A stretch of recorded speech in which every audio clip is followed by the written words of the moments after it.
Hello friends, welcome to our YouTube channel. तो आज हम लोग इस वीडियो में कक्षा 7 का लेसन 3 जिसका नाम है वायु दबाव, ठीक। और इस वायु दबाव के अंतर्गत उन महत्वपूर्ण प्रश्नों को देखा जाएगा जो आपके पाठ से संबंधित है। तो अगर आप हमारे इस चैनल पर अगर फर्स्ट टाइम आए हैं तो चैनल को अवश्य सब्सक्राइब कीजिए और साथ ही साथ बेल आइकन बटन को भी प्रेस कर दीजिएगा, जिससे कि एग्जाम से संबंधित या आपके कक्षा से संबंधित विभिन्न विषय का जो भी वीडियो छोड़ा जाता है उसकी जानकारी आप तक सबसे पहले पहुंच सके। तो चलिए देखते हैं उन महत्वपूर्ण प्रश्नों को जो कि आपके पाठ 3 से रिलेटेड है। तो सबसे पहले वस्तुनिष्ठ उत्तर वाले प्रश्न। यहाँ पहला क्वेश्चन है कि समुद्र तल पर वायु का दबाव क्या है। वायु में जो दबाव होता है उसको वायु दबाव कहेंगे, ठीक। तो यानी कि समुद्र तल पर क्या होगा, तो समुद्र तल पर जो वायु का दबाव होता है वो दिया है 1013.25 मिलीबार, ठीक। हर जगह का वायु दबाव अलग अलग होता है। वही अगर आप वायुमंडलीय दबाव की बात करते हैं तो वायुमंडलीय दबाव आपका एक तरह से कहा जाए तो 76 सेंटीमीटर या 760 mm हो जाता है। तो हमने यहाँ पर आपको कितना बताया, 1013.25 मिलीबार।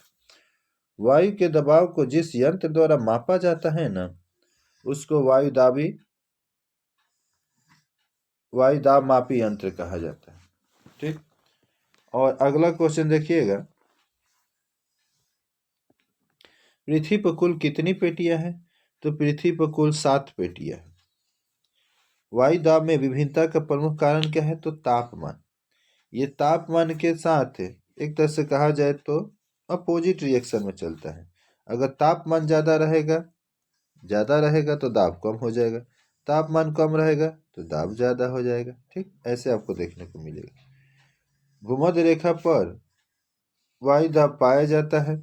अब सोचिए, भूमध्य रेखा जो कि पृथ्वी के एकदम क्या जी बीचों बीच होता है।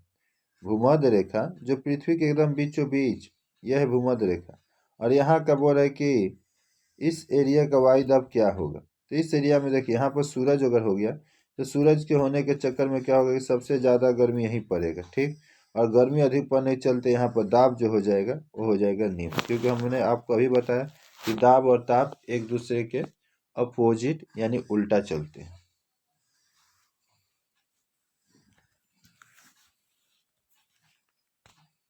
अगला क्वेश्चन देखिएगा कि वायु प्रवाह का कारण है। आखिर वायु प्रवाह भी क्यों होता है, क्यों हवाएं चलती है। तो समदाब में अंतर, अगर दो स्थानों के बीच में अगर वह समदाब यानी कि वही दाब में अंतर होगा तो समझिए कि यह ताप में अंतर होगा। तो भी एक तरह से कहा जाए तो यहाँ दो जगह दिए हैं समदाब में अंतर, समदाब में अंतर यानी वही ताप में अंतर, ताप भी नहीं दिया है। तो चलिए हम लोग समदाब के साथ चलेगा। ताप रहेगा तो ताप में अंतर के चलते भी आपका वायु का प्रवाह होता है और दाब में अंतर के चलते भी होता है। और यहाँ पर आपका जो ऑप्शन रहेगा तो यहाँ पर वायु में दाब दिया है, इसीलिए इसके साथ जाते हैं। ऊंचाई बढ़ने पर दबाव क्या होता है। अब देखिए, जैसे जैसे आप ऊपर जाइएगा तो भी यहाँ पर वायु दाब का थोड़ा सा जो लेयर कहा जाए उसका भी अलग एक रिएक्शन होता है। जैसे जैसे आप ऊपर जाइएगा तो वायु दबाव कम होते चला जाएगा, यानी जितना नीचे रहिएगा तो वायु दबाव और बढ़ते चला जाएगा। बैरोमीटर का आविष्कार किसने किया, तो वही टार्सेली महाशय ने। और स्वाभाविक वायु दबाव के कारण कांच की नली में पारा रहता है, तो वही 76 सेंटीमीटर, जिसको हमने अभी वायुमंडलीय दबाव, आपका पहला क्वेश्चन बताया कि वायुमंडलीय दबाव यानी इस जहाँ पर ये वायुमंडल यानी जहाँ तक वायु का लेयर होता है वही तो वायुमंडल होता है, ठीक। तो यहाँ बताया जाता है कि जो वायुमंडल है उसमें वायु का दबाव कितना 76 सेंटीमीटर होता है। पृथ्वी के जिस भाग पर वायु दबाव ज़्यादा रहता है वह है आपका ज़्यादा समुद्र तल, क्योंकि अभी आपने पढ़ा कि जैसे जैसे ऊपर जाएंगे तो वायु दबाव क्या होगा, कम हो जाएगा। आगे देखिए, वायु दबाव कम होने पर पारा का स्तर क्या होता है, गिर जाता है। और पृथ्वी के किस अंचल में वायु दबाव अधिक होता है और आंधी तूफान आती है, तो वह है कर्क रेखा। कर्क रेखा पर बताया जाता है कि वायु दबाव अधिक होगा तथा आंधी तूफान भी ज़्यादा आता है। यहाँ जो ऑप्शन दिया है उसके हिसाब से समान वायु दबाव वाली रेखा को कहते हैं समदाब रेखा। आगे आइए सही और गलत को देख लेते हैं। यहाँ पर देखिएगा आपका दिया हुआ है कि सही के सामने मतलब सही कथन के सामने सही का और गलत के सामने आपको गलत का एक तरह से कहा जाए तो आपको चिन्ह लगाना है। और पहला जो आपका क्वेश्चन बन रहा है कि पृथ्वी पर कुल 7 वायुदाब पेटियां पाई जाती हैं, तो जी बिल्कुल ही सही बात है। दूसरा क्वेश्चन है क्या वायु में भार है? जी सही, वायु में भार है, सही। दूसरा है हवा दबाव डालती है, ये तो और बहुत सही बात है। और हमारे ऊपर हवा का जो दबाव प्रति वर्ग सेंटीमीटर 1 किलोमीटर है, यानी हमारे ऊपर हवा का जो दबाव है प्रति वर्ग सेंटीमीटर 1 किलोग्राम है, ये भी सही है। समुद्र तल पर हवा का दबाव 1013.25 मिलीबार है, ये भी सही है। वायु दाब को बैरोमीटर से मापा जाता है, बिल्कुल सही। और 7 नंबर सबसे कम वायु दबाव भूमध्य रेखा प्रदेश में पाया जाता है, सही। और भूमध्य रेखा जहाँ पर गर्मी सबसे ज़्यादा रहेगा तो पाया जाएगा कम। ध्रुवों पर वायु दबाव सबसे अधिक, जी बिल्कुल सही बात है, क्योंकि ध्रुवों पर रहेगा ठंडा तो जिसके चलते वायु दाब हो जाएगा अधिक। ऊंचाई बढ़ने पर वायु दाब बढ़ता जाता है, ऊंचाई बढ़ने पर नहीं जी, घटता जाता है, ये गलत होगा 9 नंबर। और 10 नंबर जहाँ जलवाष्प की मात्रा अधिक होती है वहाँ वायु भार भी अधिक होता है, ऐसा सही है गलत? जी गलत। उसके बाद आप आइएगा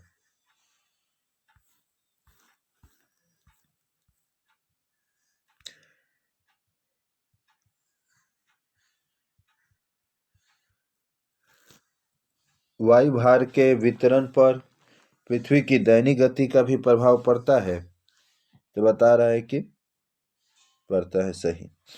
समान वायु भार के स्थानों को मिलाने वाली रेखा को एक तरह से कहा जाए तो समदाब रेखा कहा जाता है, सही। माउंट एवरेस्ट की जो ऊंचाई होती है वो 8,848 मीटर है, बिल्कुल सही। फिर 14 नंबर देखिए हवा का प्रवाह होता है तो उच्च दबाव से निम्न दबाव की तरफ, सही बात है। और निम्न दबाव के कारण साइक्लोन, टाइफून, तूफान, टॉर्नेडो, काल वैसाखी आदि आते हैं, ये भी सही बात है। और 16 नंबर हवा का दबाव ही पानी को गिरने नहीं देता, ये तो और सही बात है। जैसे कि एग्जाम्पल सब समझिएगा, अगर एक बोतल में आप क्या कीजिए कि पानी भर लीजिए और उस बोतल के नीचे छिद्र कर दीजिए, छेद, और उसके बाद देखिएगा पानी नहीं गिरेगा। क्यों? क्योंकि उसके पीछे रीजन है हवा का दबाव, वही वायु का दबाव। और जैसे उस बोतल का ढक्कन अगर आप खोल दीजिएगा ना, पानी गिरना शुरू, क्योंकि ऊपर से हवाएं दबाव बनाना शुरू कर देती है। कभी घर पर करके देखिए। और साथ ही साथ आगे 17 नंबर अंतरिक्ष में किसी भी स्थान की वायु नहीं होता है, अंतरिक्ष में किसी प्रकार का वायु नहीं होता है, ये सही है। और भूमध्य रेखा के पास के अंचलों में आवर्तन का वेग सबसे ज़्यादा होता है, ये भी सही है। और उत्तरी या दक्षिणी ध्रुवीय अंचलों में उच्च दाब उत्पन्न होता है, सही। उच्च दाब वाले क्षेत्र की हवा संकुचित नहीं होती, गलत। संकुचित मतलब सिकुड़ना। यहाँ पर अब आते हैं हम लोग, एक तरह से खाली स्थान है, रिक्त स्थानों पूर्ति करना है। हवा में डैश, हवा में भार होता है जी, दबाव होता है, ठीक।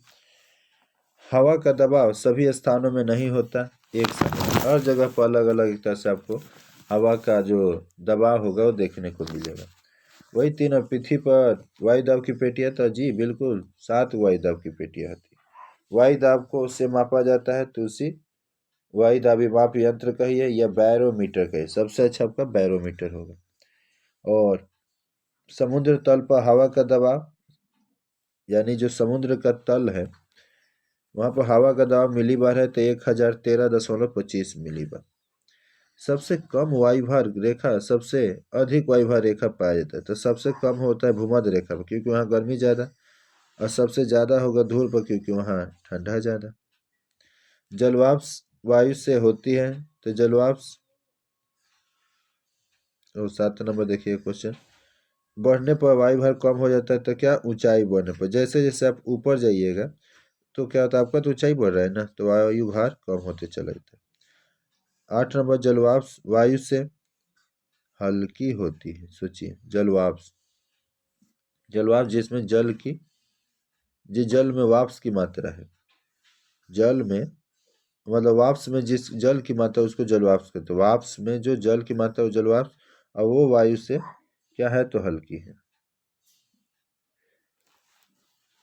ऊंचे पर्वतीय अंचल में जल का उल्लांक होता है कम, और वायु दबाव की माप में है, तो वायु दबाव जब भी मापा जाता है तो मिली बार में। 11 नंबर कि वायु दाब यंत्र का आविष्कारक कौन है, तो टार्सेली। मैदान या सागर तट पर वायु दाब होता है, अधिक होता है। और 13 नंबर, पहले ही 150 मीटर ऊंचाई पर वायु दाब 1 सेंटीमीटर घटता है। 110 मीटर की ऊंचाई पर जाइएगा ना, तो जैसे ही जाइएगा तले आपका एक वायु दाब 1 सेंटीमीटर घट जाएगा। पृथ्वी के आंतरिक ग्रहों, आकाश मंडल के शून्य भाग में वायु दबाव नहीं होता है। 15 नंबर, अंतरिक्ष यात्री विशेष हवा से भरे वस्त्रों को नहीं पहनते तो उनकी फट जाएगी। यानी जो अंतरिक्ष यात्री विशेष हवा से भरे वस्त्रों को अगर नहीं पहनते तो उनकी नसें ही फट जाएगी। सोचिए, हवा उच्च दबाव क्षेत्र में निम्न दबाव क्षेत्र की तरफ बहता है, यानी उच्च से निम्न की तरफ हवाएं बहती है। यहाँ आइए अति संक्षिप्त प्रश्नों को देख लिया जाए। क्या वायु में भार है? जी बिल्कुल भार है। क्या वायु हमारे ऊपर दबाव डालती? जी हाँ, बिल्कुल डालती है। क्या सभी स्थानों पर वायु दाब एक समान है? जी नहीं, बिल्कुल नहीं। पृथ्वी पर कुल कितनी पेटियां पाई जाती है? तो 7। पृथ्वी पर वायु दाब में अंतर का सबसे प्रमुख कारण क्या है? तो ताप में विभिन्नता। वायु भार में माप की इकाई क्या है? तो मिलीबार। और वायु भार को किस यंत्र से मापा जाता है? तो बैरोमीटर से। इसके साथ साथ कहा जाए तो समुद्र तल पर वायु का दबाव कितना है? तो 1013.25 मिलीबार। और बैरोमीटर का आविष्कार करने वाले शख्स कौन थे? तो टार्सेली। पर्वतरोही अपने साथ ऑक्सीजन क्यों ले जाते हैं? क्योंकि ऑक्सीजन की कमी होती है। और बैरोमीटर का आविष्कार किस वर्ष हुआ था? तो 1943 में। तो इस वीडियो में इतना ही। अब बताइए वीडियो आपको कैसा लगा। अगर ये वीडियो अच्छा लगा तो आप अवश्य एक लाइक कर दीजिएगा, और साथ ही साथ चैनल पर अगर फर्स्ट टाइम आए तो चैनल को भी सब्सक्राइब कर दीजिए, जिससे, और बगल में जो बेल आइकन का बटन है उसको भी प्रेस कर दीजिए, जिससे कि इस चैनल पर कोई भी अगर नोटिफिकेशन दिया जाए जो कि आपके एग्जाम से संबंधित हो, चाहे first unit test, second unit या थर्ड यूनिट टेस्ट, या आपका एक तरह से आपके विषय वस्तु, आपके कक्षा में से संबंधित जो भी विषय का वीडियो हो, उन सभी की जानकारी आप तक सबसे पहले पहुंच सके। तो इस वीडियो को यहाँ तक देखने के लिए आपको बहुत बहुत धन्यवाद। फिर मिलते हैं किसी नए वीडियो में एक नए टॉपिक के साथ। तब तक के लिए जय हिंद, जय भारत, वंदे मातरम।